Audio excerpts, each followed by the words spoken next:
Hey guys, it's Isabel. And this week on Tuesday Tracks, I want to say Happy March.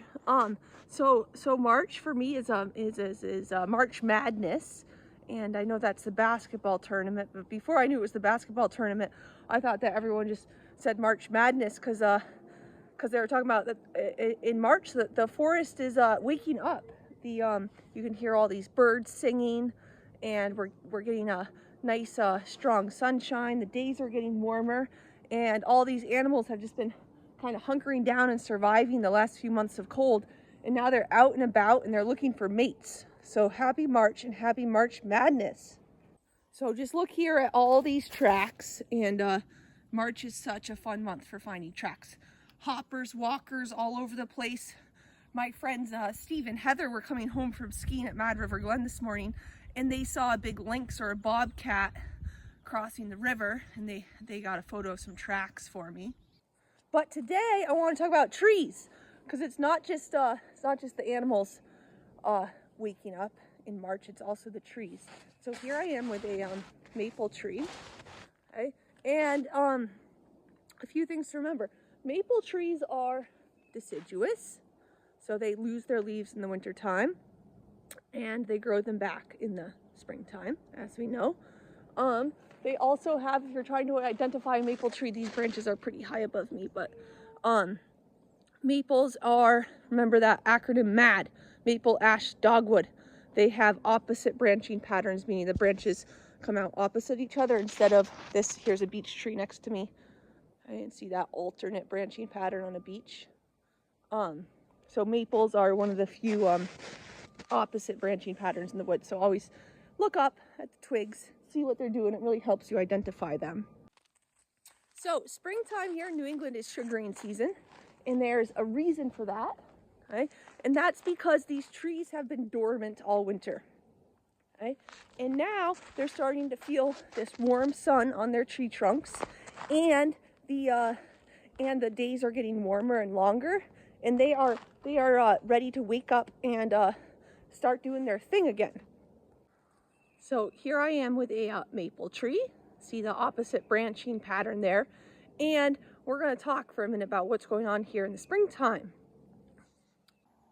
So these trees are pretty incredible because we know that the leaves come out in the springtime, right? And you might say, okay, how does that process work? And first you're like, photosynthesis, duh. And then you're like, wait a minute. I know photosynthesis only happens on green things, and I don't see any green on this tree bud. So what's going on here? And the answer is cellular respiration. So it's a common misconception that a lot of people think like, oh, photosynthesis happens in plants and cellular respiration happens in animals. But cellular respiration actually happens in all living organisms, because photosynthesis makes you make sugar for a plant, but cellular respiration is what allows you to take that sugar and turn it into ATP energy. So every living organism needs energy, and therefore every living organism goes through cellular respiration. So then the question is, if these trees need to go through cellular respiration to make leaves, right? You need a ton of energy to make leaves. Then where is that sugar coming from? And the answer is down in the tree roots.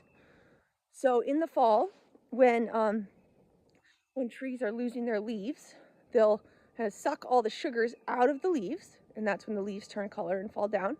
And they'll go and store all those sugars down in the roots for the winter time. And then, right about now, when it's turning into nice warm springtime, the trees start becoming undormant, and they're warming up a little bit, and they start pumping those sugars, that sap, up towards the buds of the tree so that the buds can swell and then burst open in another month or two. So a tree bud is really amazing because this thing has been here all winter, okay? And it's pretty much it's like a little anatomy of a new leaf in there, a new twig and leaves. And so the tree will make that. It'll spend all summer making that, and then it'll just sit here all winter long and wait to get to get the sugars pumped up from the roots in the springtime so that it has energy to actually open and grow. And then not until that leaf has burst forth from the bud does it finally begin to undergo photosynthesis again and grow and prepare for next year.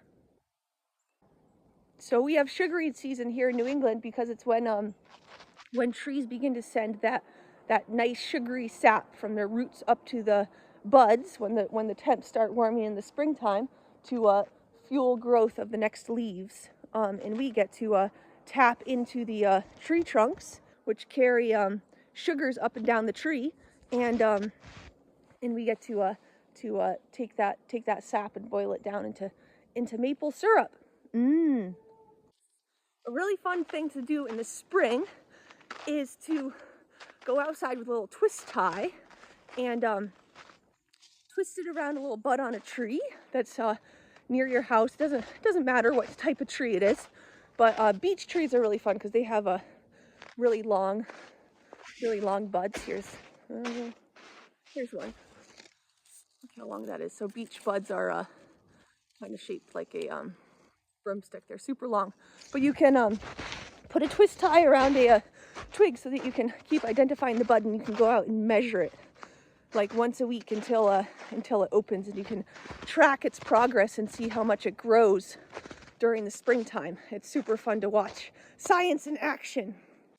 So happy March, everyone. Make sure you spend a lot of time outside this month because the forest is waking up around you and there is so much to see. I'll see you next week. And in the meantime, stay curious.